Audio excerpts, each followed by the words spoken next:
¿Qué tal? ¿Cómo les va? Bienvenidos a una nueva edición de Mesa Redonda de Debate, como siempre por TDC, firmada para todo el sur de la provincia de Santa Fe. Don Mariano Carreras, ¿cómo anda? Saludo de codo. Dele, ¿cómo le va? ¿Todo bien? Bien, le voy a saludar. ¿No ¿Sí? pude saludar? Y no, pasa que si nos toma esa podemos cámara tomar ahí... por la del medio, Walter, mire. Y, así, pero es la sugerencia del doc que está acá, ahí. Ahí ¿Nos el saludamos? otro también. ¿También acá? Sí, perfecto, dale. Ahí está, ahora sí. Ay. Hay que ser... Nos tratamos de relajar un poco, Sí, de alguna sí, manera. porque estamos así en un clima movido. Viene tensa la cosa y con muchas suspensiones en las últimas horas. Estamos a jueves, por las dudas. Les adelantamos, si está viendo la repetición, hoy es jueves.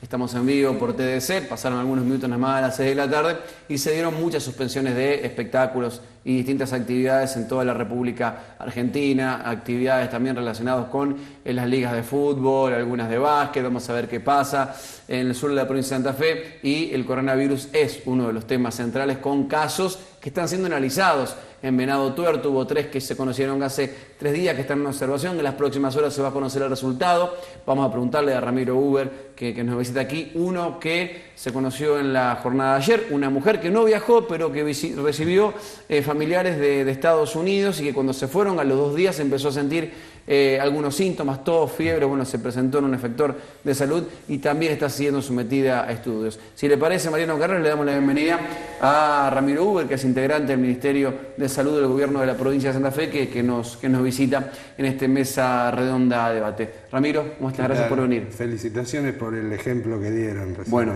esa es una de las recomendaciones. No hay que saludarse. Hay que tratar de evitar los contactos con la mano.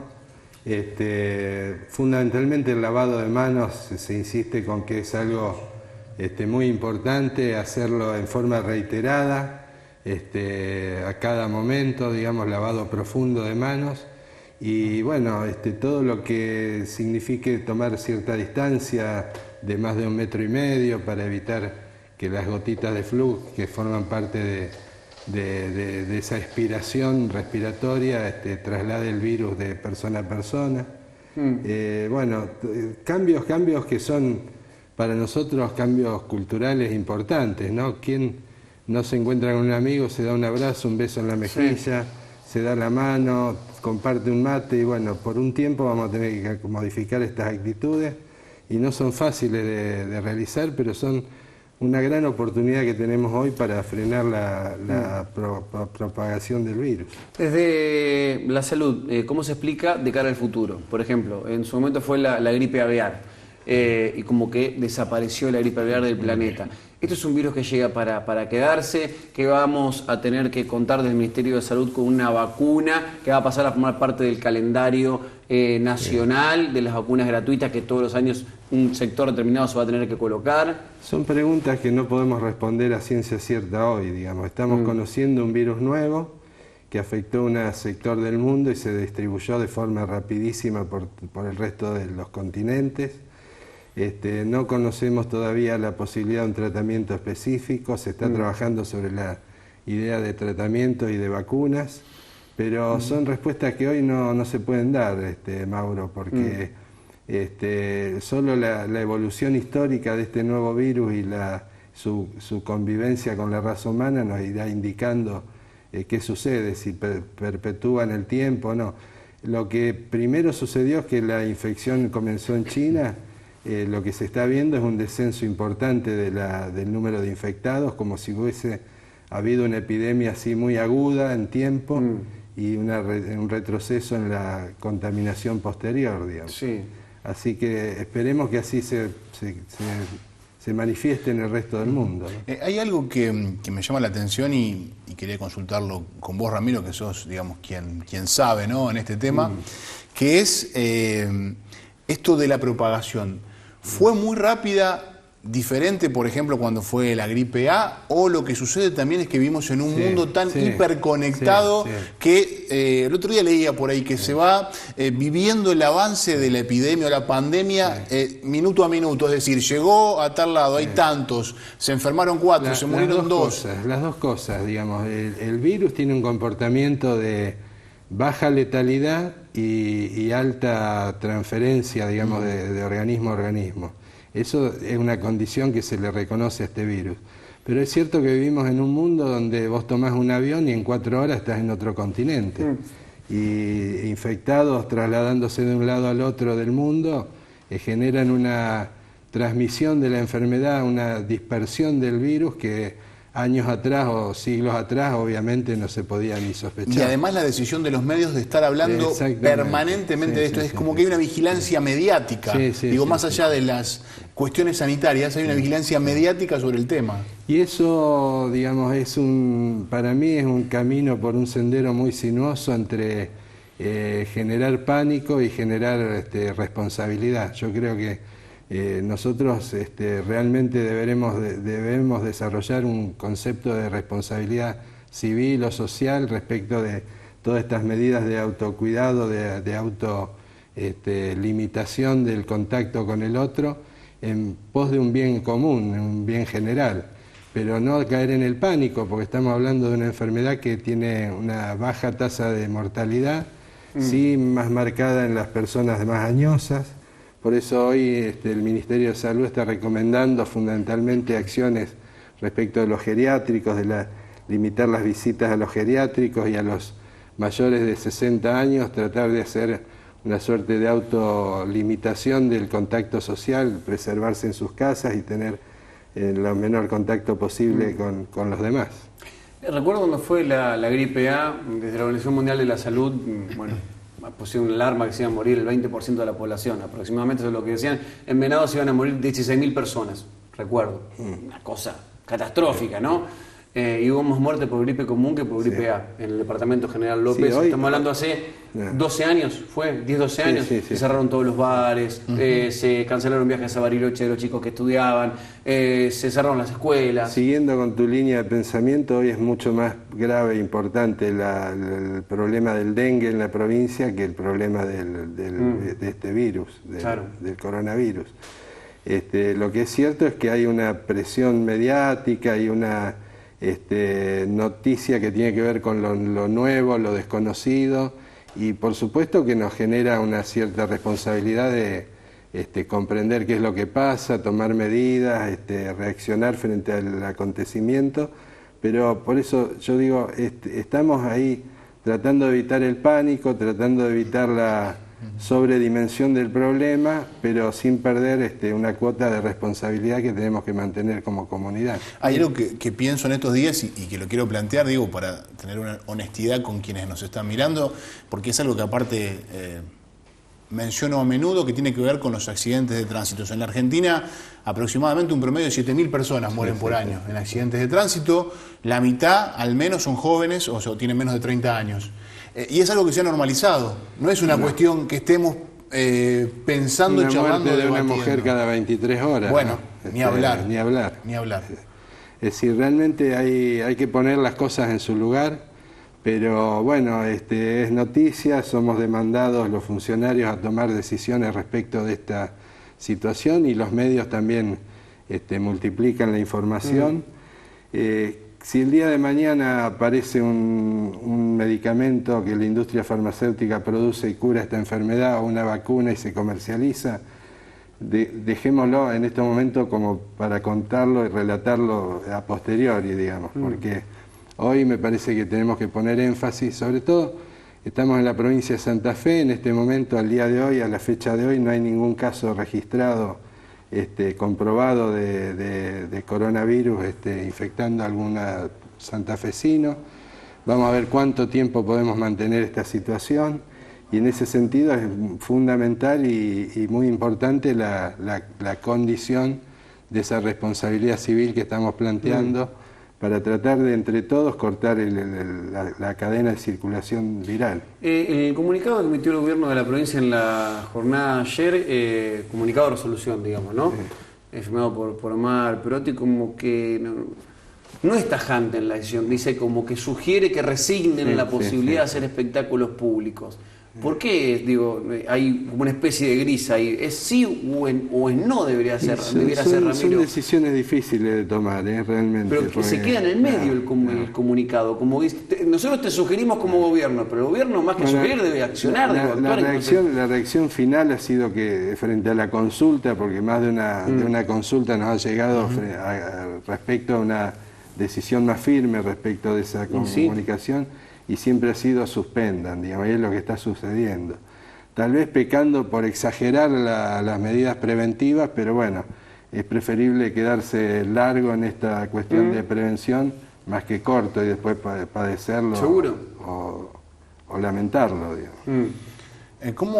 ¿Cómo sigue esta historia, Ramiro?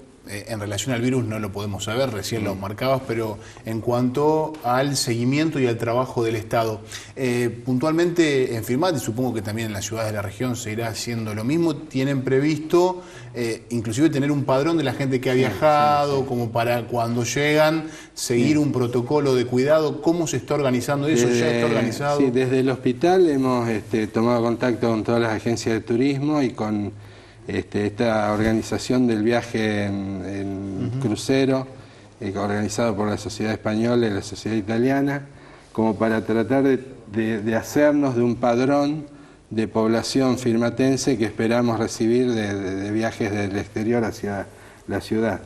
Cosa de tomar contacto lo más prematuramente posible, saber si están en condiciones y informados acerca de la actitud que tienen que tener, que es autoaislarse durante 14 días en su domicilio y todas las medidas preventivas que hemos señalado. O sea, todo eso lo estamos haciendo. Hoy nos reunimos a la mañana con la Secretaría de Salud Pública Municipal. Dentro de un rato vamos a estar reunidos con el subsector privado de la medicina local, un poco para trabajar sobre estos aspectos. Después, dentro del hospital se armó un equipo profesional que va a estar adecuadamente, va a tener su kit de cuidado, de medidas profilácticas para el propio equipo médico, y muy probablemente utilicemos algún número de teléfono para que en caso de que alguien esté sintomatológico, en lugar de concurrir al efector, podamos nosotros ir al domicilio, verificar la condición de salud, teniendo la presunción de que se trate de un coronavirus, y en ese caso actuar desde el servicio de salud en el domicilio del paciente. Hoy están en Firmat, al menos me llegaba hace unas horas, estamos hablando de día jueves, momento en que hacemos en vivo este programa, había una comunicación donde dicen que ya hay el 107, que hay que llamar a un 107 para contactarse con el hospital. Sí, ¿Esto está convalidado? Yo diría que lo vamos a confirmar en el transcurso de las próximas horas. Bien. Y lo vamos a comunicar fehacientemente para que no haya ninguna duda. Bien. Es fundamental, hablábamos hoy con el intendente y con la secretaria de salud del municipio, el hecho de tener una comunicación clara, precisa, definida y unívoca, digamos. Seguro. Ramiro, los 4 casos de venado, 3 se van a conocer los resultados en las próximas horas. El protocolo marca como punto básico, digamos, que están aislados en su casa, en su domicilio, porque son en un principio síntomas tranqui, leves. Sí. Se comprueba que es coronavirus. ¿Cuál es el segundo paso? ¿Cómo se continúa con la activación del protocolo? Se lo sigue teniendo aislado en su domicilio si está en una condición saludable, hasta que termine su episodio de enfermedad. ¿Qué pasa con las personas que estuvo en contacto? Bueno, se las estudia con hisopado, como se hizo con el paciente, y bueno, depende del diagnóstico la posibilidad de mantener ese aislamiento del grupo familiar. La pregunta es, voló desde Italia, un caso es de Italia, ¿no? Vuela desde Italia a Buenos Aires, llega a Venado Tuerto. Los síntomas los tuvo 2 días después, no mientras llegó a Ezeiza, al aeropuerto o Aeroparque, por mencionar, ¿no? Esos contactos previos que tuvo. Claro, lo previo que tuvo. Ahí eso no corre, digo, no hay que analizar ahí. No, es poco probable porque el contagio aparece básicamente cuando empieza a ser sintomatológico el cuadro clínico, así que es poco probable. Es muy difícil también frenar esta situación de raíz y asegurarnos un cero contaminación en la comunidad donde vivimos. Claro. Lo que es importante es que tomemos conciencia de que tenemos una oportunidad que es tratar de salir exitosamente de esta situación entre el sistema de salud y la propia comunidad, que mucho tiene por hacer la propia comunidad en tomar conciencia, en respetar estas medidas preventivas, en cambiar hábitos culturales de salud, etcétera, etcétera. Y después el sistema de salud tiene que también estar preparado para una posible fase 2 de mitigación, digamos, de si aparecen casos autóctonos masivamente. Entonces, bueno, vamos a tener que reforzar y ya lo estamos tratando de planificar, los servicios de salud, Sí. porque con el paso de unos meses, unas semanas, vamos a entrar en el otoño, por eso la anticipación de la vacuna para la gripe, por eso la presunción de que en algún momento se nos puede complicar si se suma coronavirus, influenza, Claro. Y una alta demanda hacia el hospital. Hoy charlaba con Daniel Alzari, el director del hospital, decía que en caso de que se registren varias personas con coronavirus, están preparados porque hay 2 lugares que ya fueron designados con una cantidad importante de camas. Pero por otro lado, el web me decían que el sector privado está prácticamente colapsado, que no hay camas y no hay de alguna manera espacios para llevar adelante un aislamiento de una persona con coronavirus, ni en el San Martín ni en el Castelli. El Castelli menos aún. Bueno, digamos, nosotros ¿Es vamos así a poner, esto o no digo? probablemente el San Martín es un sanatorio que tiene una actividad, digamos, de un volumen de actividad enorme, digamos, probablemente pueda suceder algo de eso, pero contamos con un hospital importante en Venado Tuerto. El mismo hospital de Filmar, con todas sus dificultades y carencias, tiene espacio físico que estamos previendo ocupar si es necesario.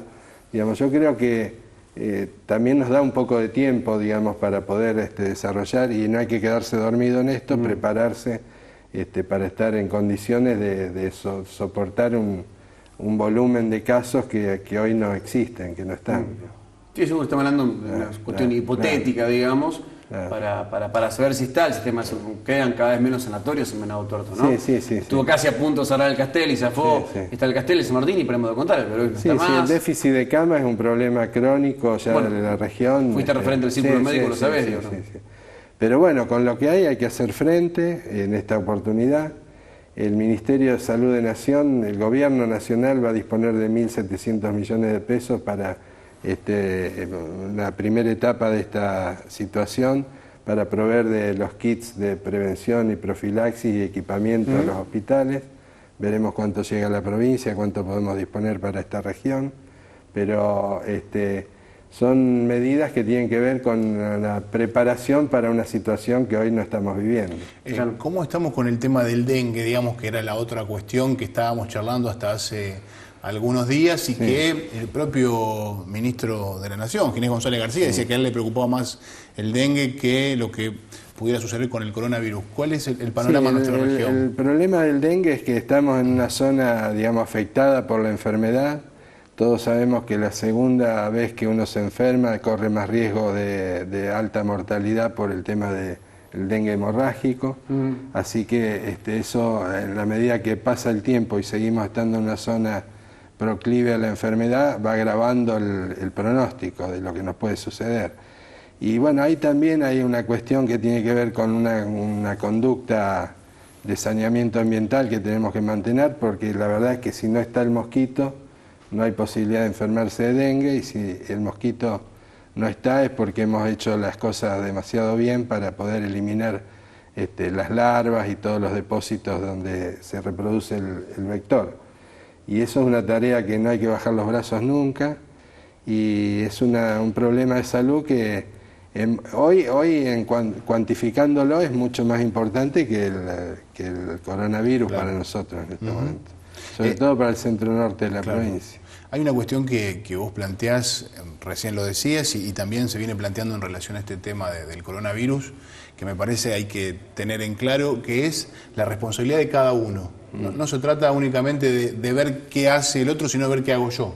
Es decir, cómo empieza cada uno de su lugar a hacer su pequeño aporte para que esto funcione y mejore. Sí, y esa responsabilidad individual no tiene que ver con individualismo, todo lo contrario, tiene que ver con un sentido de comunidad, de proteger a los más débiles, a los más arriesgados frente a la enfermedad, en este caso los de mayor edad.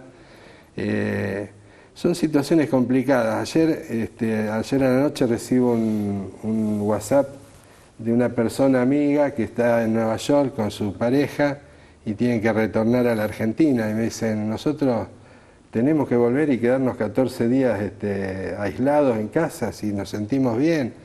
Y además cada uno de ellos trabaja en forma autónoma, digamos, no es que tiene un sueldo que va a perseguirlo al no trabajar, no va a tener ingresos. Pero digo, la pregunta a la que me haces tengo que contestarle que sí, que tenés que aislarte por el bien de la comunidad, ¿no? Por una responsabilidad que supera tu situación particular. Estoy pensando en lo colectivo, no en lo individual. Claro, ¿no?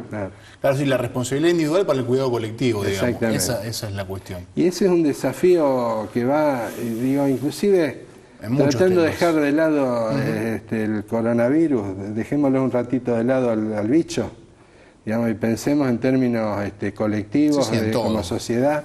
Digamos, ojalá el saldo de esta situación tenga que ver con una comprensión de que muchas de las pautas culturales que uno maneja individualmente tienen repercusión colectiva. Digo, la violencia, la violencia de género. El tránsito, los residuos, digo, hay múltiples cosas donde cada conducta individual después va en la mayoría de las cosas que hacemos. Claro, podemos sacarle provecho a esta pandemia, más allá de la infección que nos puede acarrear el bicho, digamos, el virus, para un sentido más humanístico y de vida colectiva. Y lo no federal de los medios de comunicación también ayuda mucho, ¿no? A que esté instalado el tema más del coronavirus que del dengue, porque a los porteños no les llega el dengue prácticamente. Entonces digo, que acá nos informamos, la gran parte de la comunidad nos informa por los medios regionales, ni siquiera por los medios rosarinos. Y Rosario también tiene una mirada muy céntrica, ¿no? La otra vez cuando no empezaban las clases, Rosario 3 puso un título que me impactó. No empiezan las clases en 6 provincias, entre ellas en Rosario y en Santa Fe, puso. En Rosario y Santa Fe. Yo cuando leí eso dije, basta. Clase 1 de periodismo, muchachos, lean esto, miren esto, porque es genial, es brillante.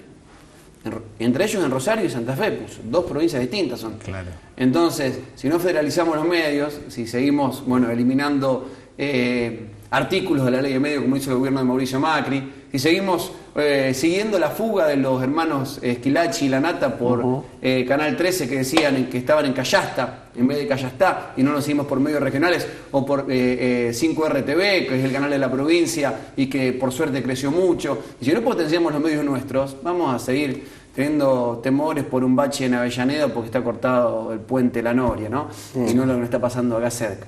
Pero bueno, es una responsabilidad. El clima de Buenos Aires, el tránsito de Buenos Aires. Claro, ni hablar. Vos salís a la calle pensando que no tenés el tren para llegar a LT29 a trabajar, por ejemplo, ¿no? Claro.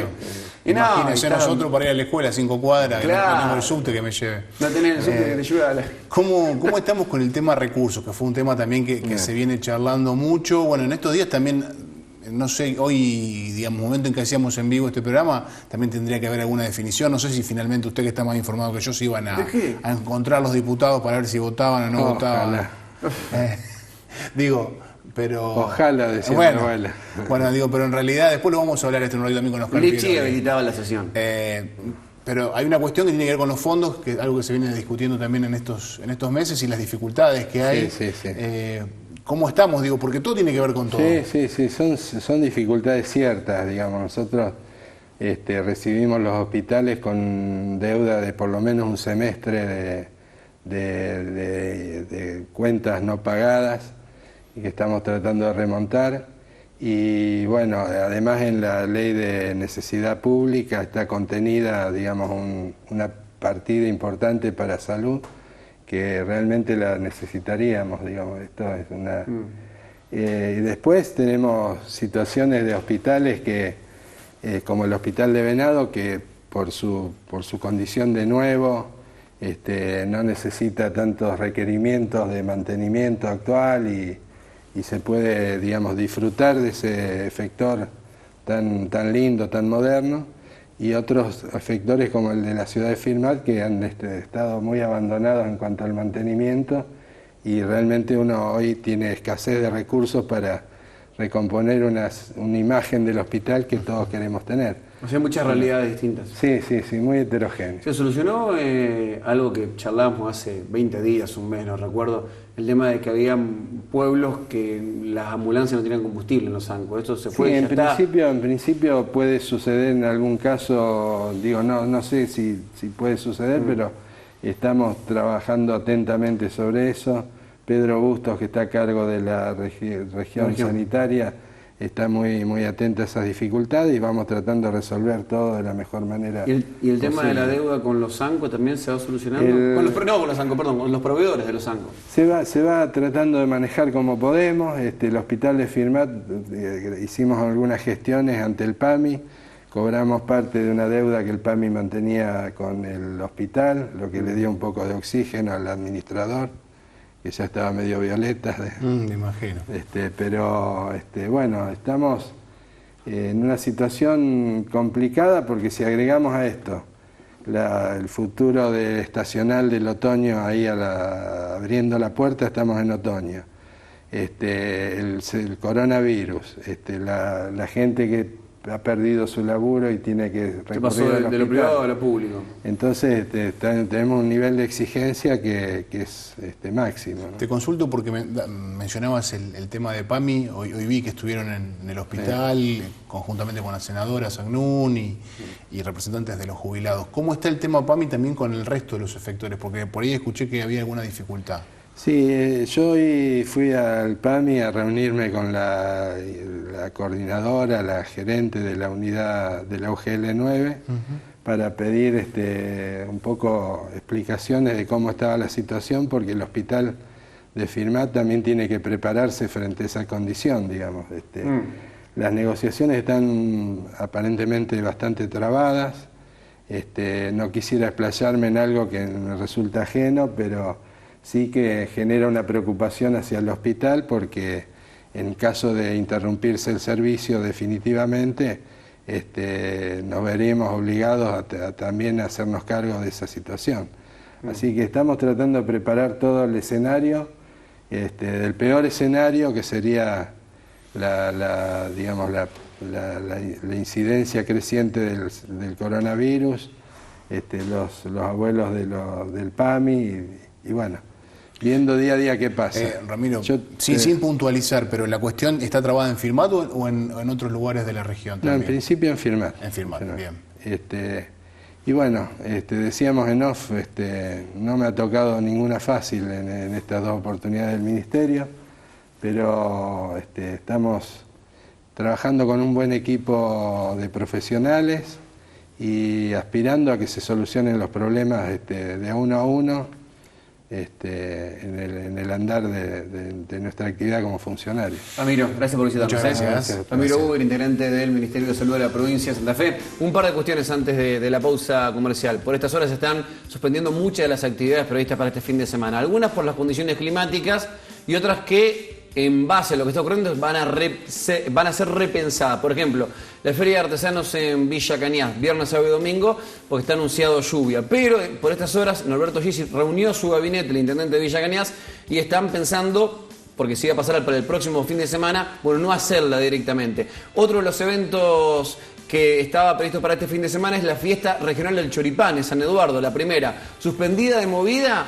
por las condiciones climatológicas adversas para el sábado, pero también están repensando si la hacen o no el fin de semana que viene.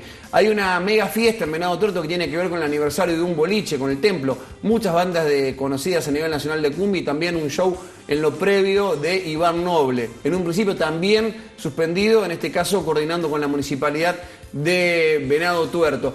Y para la próxima semana está el aniversario del Hortondo, el fin de semana largo, 131 años cumple el pueblo, y lo que es la Oktoberfest de Villa General Belgrano se trasladaba toda a el Hortondo. Por estas horas también están analizando la presidenta comunal, María Isabel Bosco, suspender los festejos por el aniversario de la localidad, así que son muchísimos. Mauro, es un buen momento para elegirse una buena película y un buen libro, y compartirlo con familia, con amigos. Sí, yo estoy leyendo Los Dueños de la Tierra de David Viña. Bueno, no sé si seguir no leyendo. Se haga mala sangre.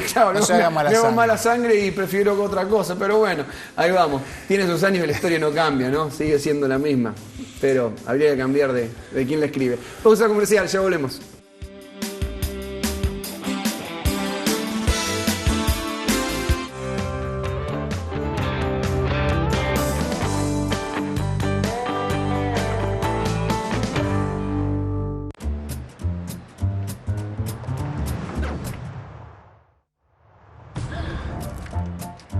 Cuando tenés una buena cobertura, un problema puede ser una anécdota. Cooperación Seguros.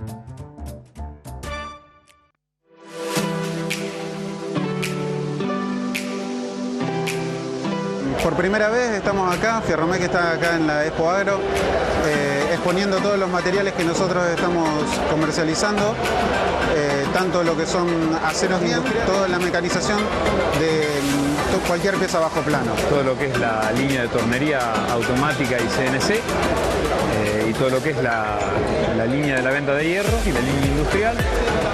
También se tiene la línea de lo que es toda la parte de campo, de techo y de construcción. Por nuestro stand pasaron alrededor de 1.200 personas, hemos tenido una gran aceptación. Bueno, invitamos a todas las personas que pasen por el stand de Fierromec para poder ver los productos y la calidad que nosotros tenemos en nuestros materiales y bueno, y que se disfrute al máximo esta Expo Agro.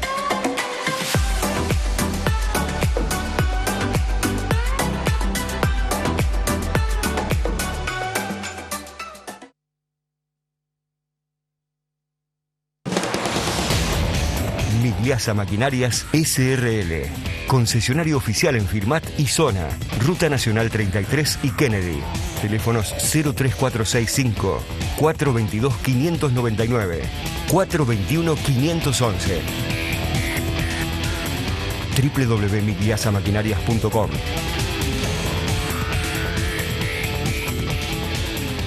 Migliasa Maquinarias S.R.L.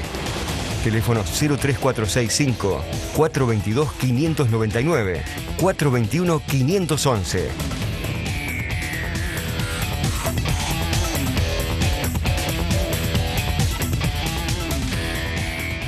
Queremos proponer algo. Busca una botella de plástico de cualquier tamaño. Llénala con todo tipo de elementos plásticos. Paquete de alimentos, envoltorios, bolsas de nylon, solo elementos plásticos.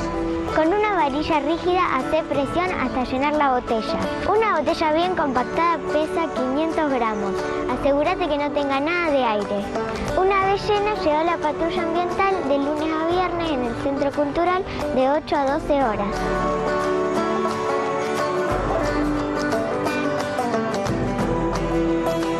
Las ecobotellas son transformadas en mobiliarios ecológicos para la ciudad.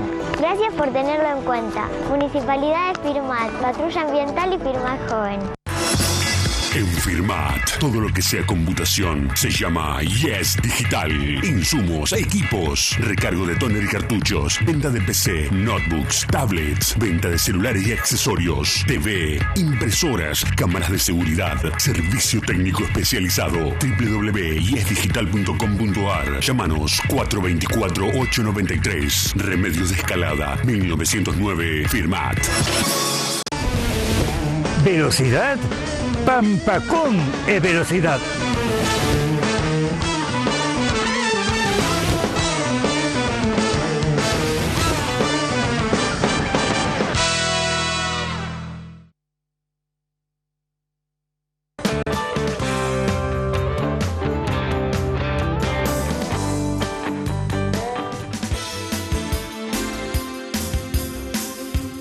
Las tandas tienen que ser televisadas, algún día lo haremos. Seguimos en Mesa Redonda Debate, segundo bloque, nos visita el diputado de mandato cumplido, coordinador también, fue el primer coordinador del Nodo 5, Venado Tuerto. Hablamos de Oscar Pironi. ¿Cómo estás? Gracias por venir. ¿Qué tal? Muy buenas tardes a la audiencia. Actualmente titular o responsable de lo que se denomina la cajita municipal, ¿no?, de jubilados en el municipio de Venado Tuerto. Uno escucha, bueno, por estas horas en diputados se debe estar tratando la ley de emergencia, vamos a ver, saber más tarde. Se está ingresando. Está claro. ¿Qué se va a ingresar y va a pasar a 2 comisiones seguramente, claro. Por lo menos lo que estaba previsto, que se derive a 2 comisiones nada más, cosa que tenga un despacho más rápido. Más rápido. Y supuestamente el pedido del presidente de la Cámara, de Miguel Lifchi, va en ese sentido, en el sentido de votar preferencia 1, o sea, para que en la próxima sesión tenga tratamiento. Por lo que uno escucha de los funcionarios provinciales, o sea, parece que la provincia que recibió Perotti es peor de lo que recibió Alberto Fernández de Mauricio Macri. Mirá, creo que yo con vos puntualmente recuerdo haberlo hablado.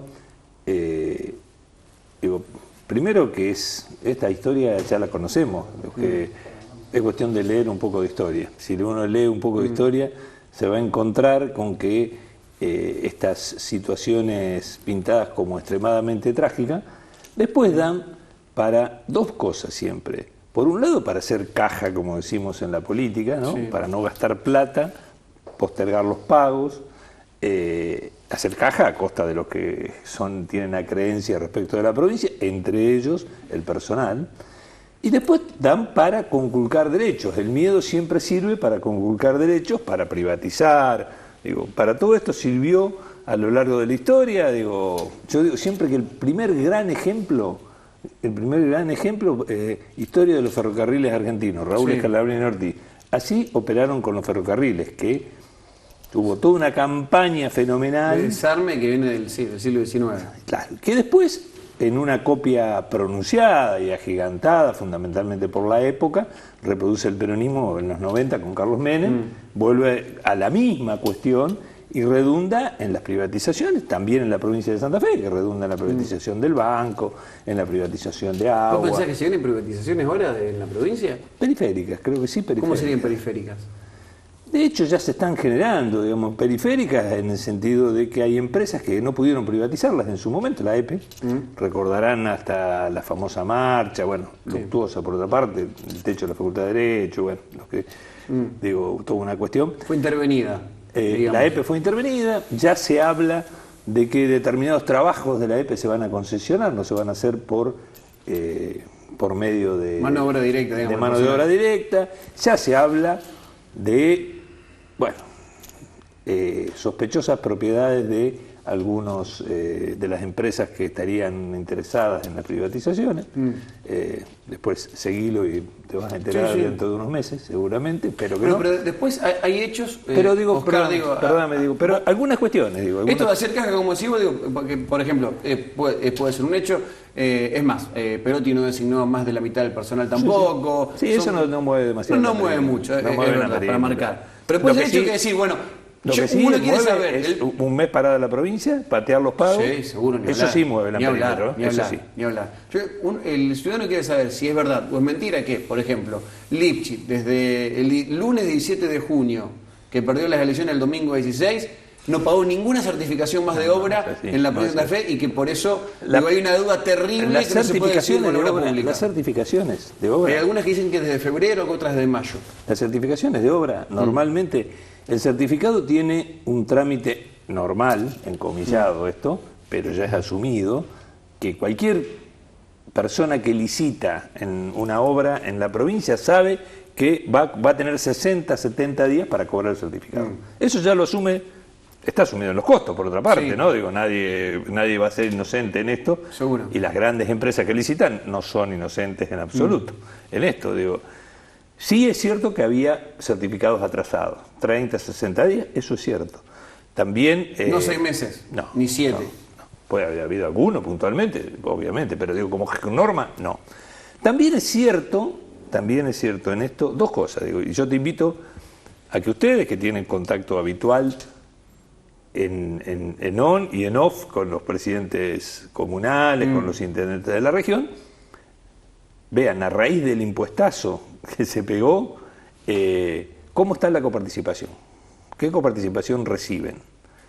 Y ahí van a ver que en realidad los municipios y comunas están recibiendo una coparticipación muy interesante. Bueno, les cuento, les cuento, no, obvio que ustedes lo saben, ¿no? Pero digo, quiero recalcar, gran parte de los impuestos son el menos del 14% para los municipios y comunas, en su orden y de acuerdo a su porcentaje. Algunos son el 50% inmobiliario, por ejemplo, para municipios y comunas, pero el resto es para la provincia de Santa Fe. O sea, ha habido un ingreso de plata. Como tuvo un muy importante ingreso de plata, tuvieron un muy importante ingreso de plata del otro lado. Otra, digo, de hecho, uno no puede saber la ciencia cierta porque el gobierno provincial, a diferencia de lo que era antes, no publica los números. No publica números hoy, ¿no? ¿Qué número no publica? Por hoy, los números de recaudación, los números de las deudas. Saben, no hay publicaciones oficiales. Hay conocimiento oficioso, obviamente, pero no oficial. Por eso,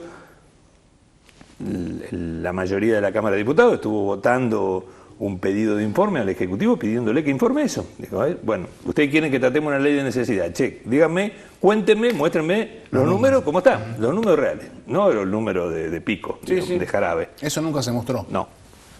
Digo, pero sí te puedo decir, por ejemplo, que la EPE tiene un 20% más en caja, tenía hace 15 días, hoy debe tener bastante más, de lo que le debe a Camesa, y no le paga a Camesa. ¿Sí? Sí te puedo contar que la DPBU, y estos son Camesa es la distribuidora a nivel nacional, aclaro, para el televidente que no está al tanto. Perdón, a donde le compra, que es el que le vende a la EPE la combustible. Exacto, la Compañía Argentina del Mercado Eléctrico Mayorista. Sí te puedo decir, a ciencia cierta, que la DPBU, la Dirección Provincial de Vivienda y Urbanismo, tiene en caja un 40% más de plata que la que tiene que pagar de certificaciones y de adelantos y de demás. Tiene más plata en caja que lo otro. Estos son datos, no es número así al voleo, ¿no? Y así sucede con muchas otras. Y sospechamos que existe con casi todas las reparticiones. Sí sabemos que hubo un pico, un estrés financiero complejo en diciembre, en enero que provocó el pago de los sueldos de diciembre. Para no asumir un financiamiento, el gobierno eligió que lo financie al gobierno los empleados estatales. Digo, pues es una elección. Eligió que lo financien los empleados estatales. De hecho, muchísima gente, muchos que ustedes deben conocer, digo seguramente, tuvieron problemas con la tarjeta de crédito, con el crédito que tenían lo que dijo Perotti, que Lifchit sacaba el descubierto del Banco de Santa Fe para pagar y que después tenía que abonar unos intereses terribles. No, que por eso eligieron no aplicar ese mecanismo. En realidad, si vos mirás la cuenta de servicio financiero, es positiva. O sea, hay un movimiento que cualquier administrador lo hace, con egresos que son picos, que a veces es financiarse y a veces es colocar la plata que tiene en exceso, porque sabe que el vencimiento lo va a tener, un vencimiento dentro de 20 días, otro dentro de 5, otro dentro de 3, otro de 28, digamos, y hace una programación financiera, ¿sí? Digo, cualquier administrador sensato, y está bueno que lo haga, ¿no? Y está bien que lo haga, hace uso financieramente de esa herramienta, hacer colocaciones por un lado y tomar créditos por el otro. El balance financiero que te dice, a ver, che, pagaste mucho más intereses de lo que sacaste, o si es positivo, te dice, ganaste plata, en teoría, digamos, obviamente te protegiste, en cierta forma te diría yo, para ser más justo. Digo, es la persona que dice, a ver, che, yo tengo que pagar la tarjeta de crédito el día 15, ya sé que no funciona así, pero permítame que lo haga de una forma burda. Para que se entienda. Para que se entienda. Y cobro el sueldo el día 5, entonces hago una colocación financiera por 10 días. Yo sé que la plata que pagamos de tarjeta de crédito no te va a permitir ingresar en ese segmento, obviamente lo conozco. Pero digo, imagínatelo de una forma así en las cuentas del Estado. Hay una, no sé si obsesión o cómo definirlo, que sobran ejemplos, ¿no?, para marcar lo de Omar Perotti, ¿no?, de esto de pararse muchas veces en el medio de todo, en el medio de la discusión, ¿no?, que ley de aborto. Ni a favor ni en contra, en el medio, proyecto propio, como senador nacional. Sí. Coronavirus, sugerencia de suspender espectáculos públicos. No es, háganlo o no, se suspenden. Bueno, pasó también, Mauro, con el tema de la marcha del paro de mujeres. Claro. También hubo un montón de revuelo a ver si había que dar clases, no había. De hecho, hubo algunas escuelas que dieron clases, la mayoría no dio. Digo, hubo y muchos no sabían qué hacer. Hubo muy grande. Hasta de nivel insólito. Claro. Hasta de nivel insólito. Lo que sí es cierto. Hay un proceder, permanente de esta forma. ¿Qué lectura haces de los políticos? Vos que sos un hombre de experiencia. Creo que esto cuando a uno le dicen eso es porque ya es viejo. No, porque hemos hecho unas 150, 180 notas fácil. Calculo. Cierra paréntesis. Cierra paréntesis. Más también. Tiene que ser 10 notas al año, sí, más también. Seguramente. Sí. No, pero digo, a ver, creo que sí, obviamente esto tiene mucho que ver a veces con la cuestión de buscar arrimar voluntades electorales no tomando definiciones. Yo no lo comparto. Pero no hay elecciones ahora, eso es lo que... Bueno, pero hay veces que las construcciones electorales no son en épocas de elecciones, son en todos los interregnos, digamos. Claro. Lo que sí, digo, yo volviendo a lo anterior, a mí sí me da una cuestión que sí lo que me preocupa, porque no me preocupa a mí la verborragia, digo, todo eso creo que es intrascendente, pasa, digo. Lo que sí me preocupa es que, y también creo que es una tendencia de este gobierno provincial, hay una tendencia a el unicato, ¿no? Una tendencia a profundizar los ejecutivismos. Nosotros tenemos en nuestro ordenamiento nacional, provincial, local y en nuestra cultura un profundo ejecutivismo. Digo que, a ver, se resalta mucho más la figura del presidente, del gobernador, del intendente, del presidente comunal, ¿no? Sí. Digo, al punto que dicen, che, se vota el presidente comunal electo. No se elige presidente comunal, hermano, se elige una comisión. Una comisión. Pero bueno, nadie le da bolilla a eso, nadie le da bolilla.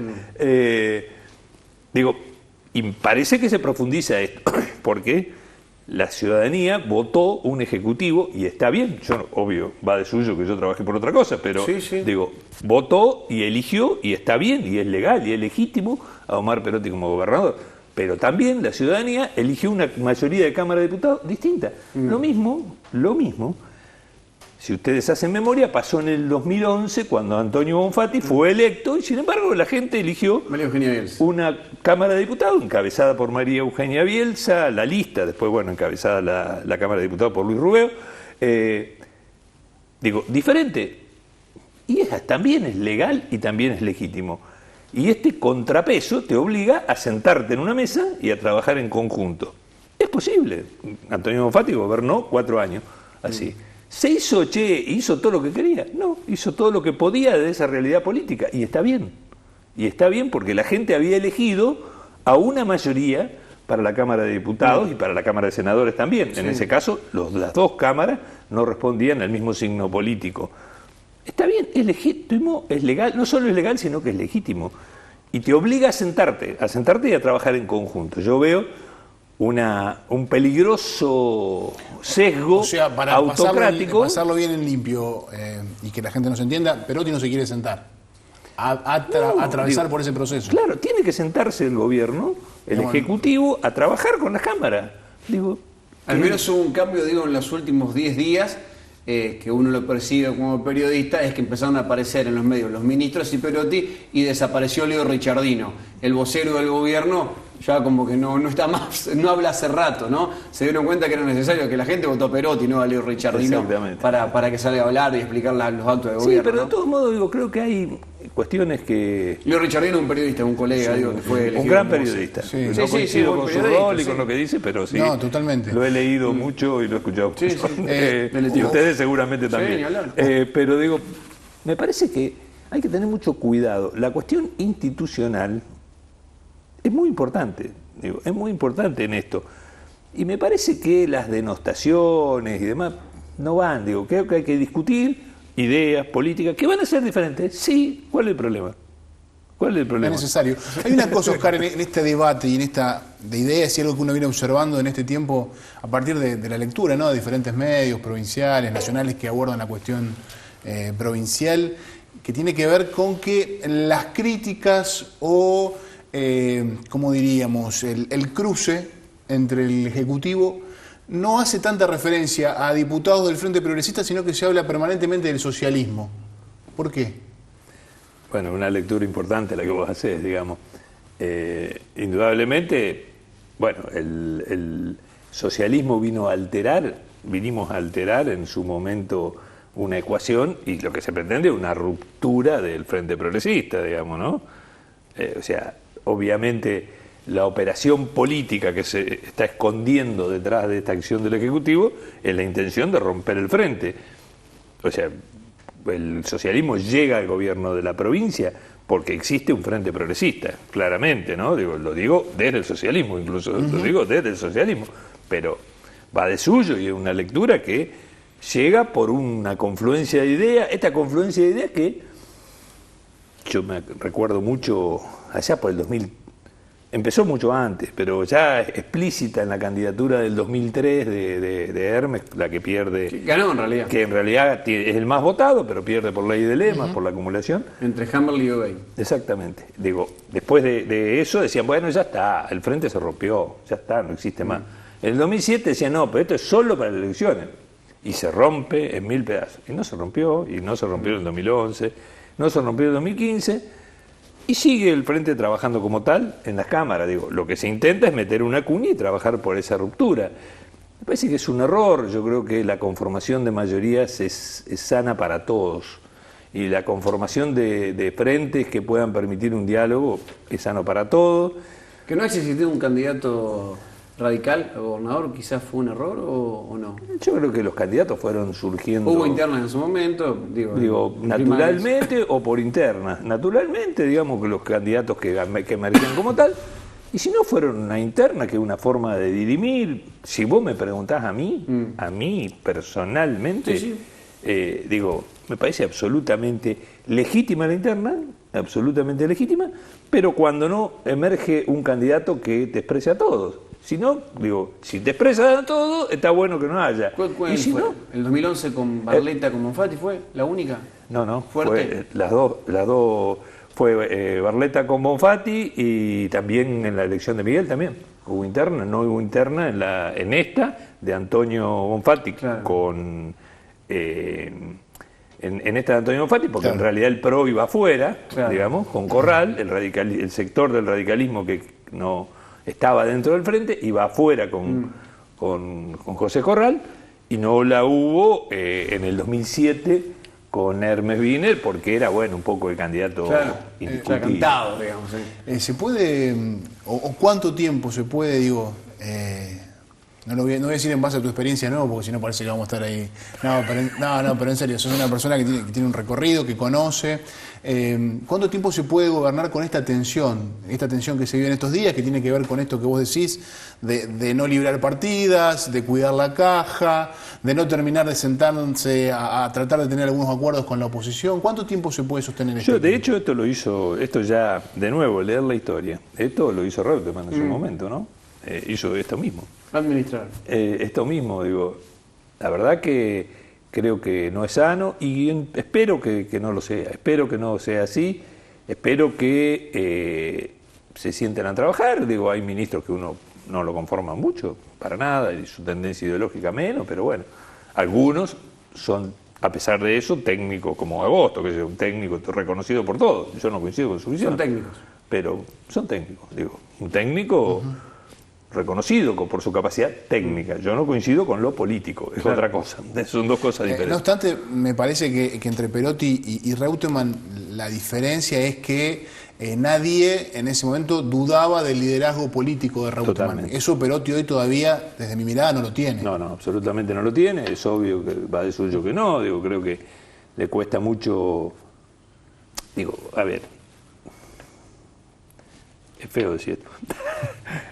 Es feo, digo, pero bueno, lo uno puede inferir, si querés, y dejo la lectura para ustedes, que para eso son periodistas, y saben leer la realidad, que este mismo gobierno que no trabaja en conjunto con